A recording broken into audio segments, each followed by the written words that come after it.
Hey, it's Aleksander Vitkin. Are you here to find out how to become a freelance web developer? Well, it's not going to be easy, but it's going to be worth it. And I'm going to share with you the 5 tips I wish I knew when I started out 11 years ago as a freelancer and agency owner. And it's not going to be some mainstream nonsense like get a job for 5 years and study and get 7 years of experience and then go with your coworkers from your job and start your own agency, or some other variation of that. It's going to be what really works right now in 2020 to start off as a freelancer or as an agency owner, and what gets real results in the real world. If you're new to this channel, also click the subscribe button and the bell notification icon to support the channel and also get updated on all the videos that I'm releasing that are tutorial videos for people just like you.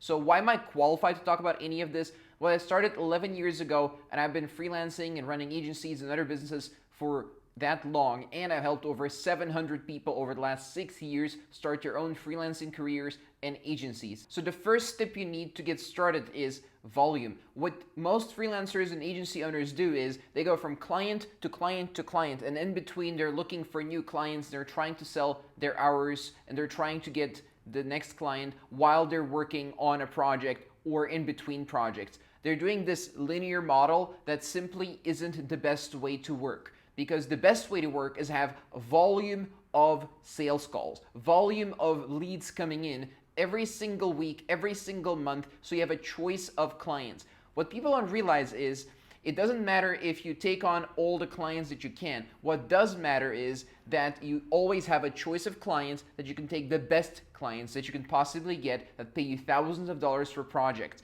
And you cannot get that unless you have a consistent funnel, a consistent way to get people on calls.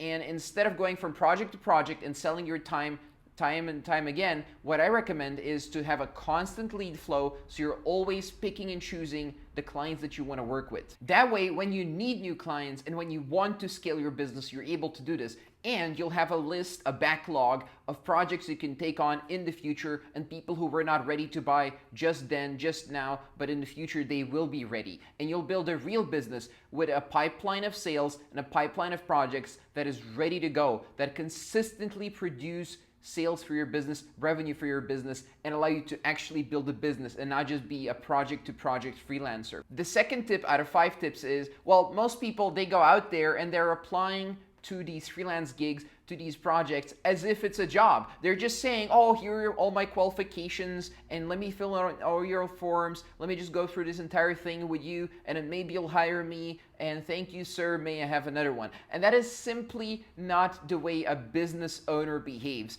If you want to be treated seriously, you need to be in charge of the sales process. You need to be on the calls, controlling how it works. You can learn this in a couple of weeks, by the way, how to do a sales call, how to be a trusted consultant like a doctor, and how to treat clients in a way where they treat you with respect and you're able to charge thousands of dollars. And the way to do this is, instead of selling yourself constantly, is to talk about clients and to sell the sales call. So in your proposals that you send out to reach clients in the first place during your outreach phase, make sure you're selling the call. When they're responding to you and respond back, make sure that you respond, but also that you sell the call. On the call is when you sell the actual service to the people you actually want to work with. But beforehand, and all the steps beforehand, you need to be selling the call. All responses, all communications are only to sell the call, and not yourself and not your services. Yes, you prove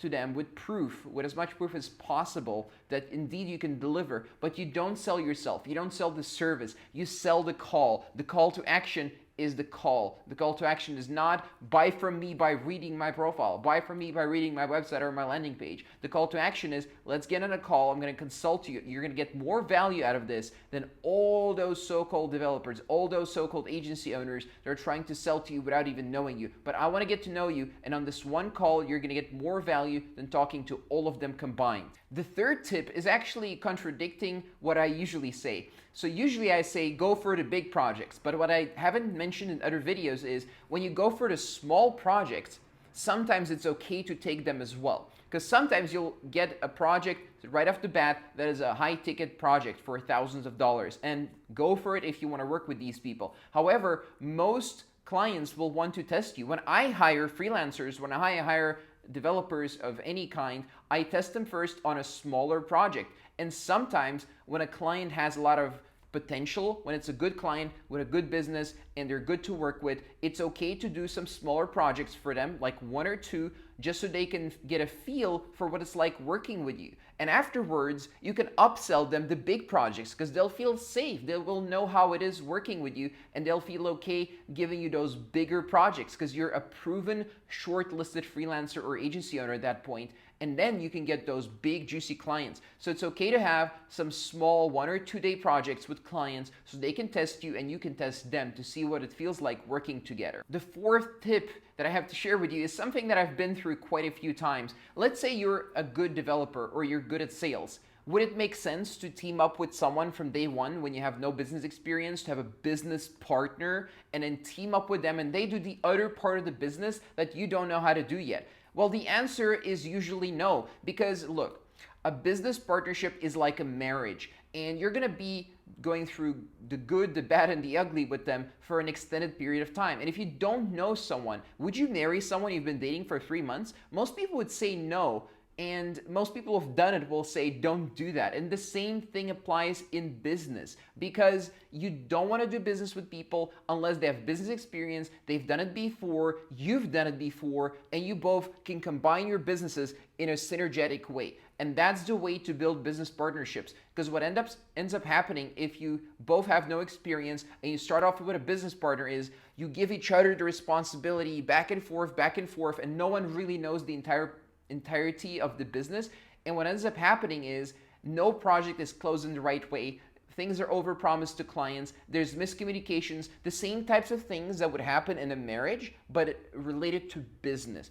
And that's why from day one, I recommend that you guys, if you have a business partner, if you want to have a business partner, just start off by yourselves, alone, build your own little agencies, your own little careers, and after a year, once you're successful and it makes logical sense from a business point of view to have a business partner, then you can merge your businesses and have 2 services that you offer. For example, let's say you're bad at being a developer, you don't know how to sell tech projects, and your friend knows how to sell tech projects. Well, you should sell a marketing project for now, or marketing projects, and your friend who's a developer can sell tech projects. And later on, you can sell those services to each other's clients if you decide to merge your businesses together. And that's the way to build business partnerships if you're new. I highly recommend this. I've been through this. You don't want to have that mistake on your board of mistakes. You don't want to have that lesson, because trust me, people have made this mistake already and you don't need to go through that. Just build your own business if you're new.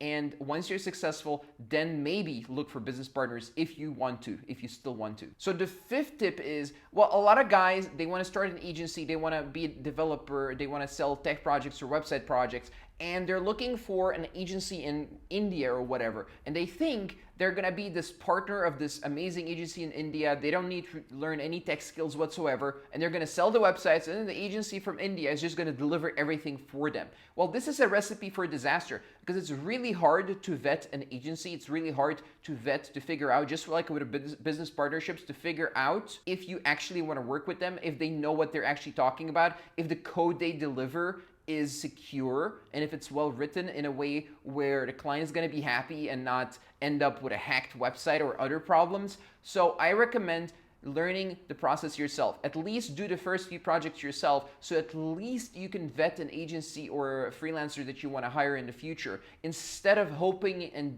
begging and dreaming that one day you'll have an agency that does all the work while you only do the sales. Well, let me just tell you, just do the first projects yourself, figure it all out, A to Z, and then if you want to outsource the work, you'll be able to do that. You'll be better equipped to do that. You'll be able to vet people better, figure out if they're good to work with, and so on. This is a core principle of doing tech projects, and so many people have gone under in their business because they made this mistake, including myself once, where they hired the wrong agency, overpromise, underdeliver, the agency disappears, communication breaks down, and the project has to be refunded to the client. So don't do the whole route of focusing on sales while an agency from day one delivers, while you don't really know what they do.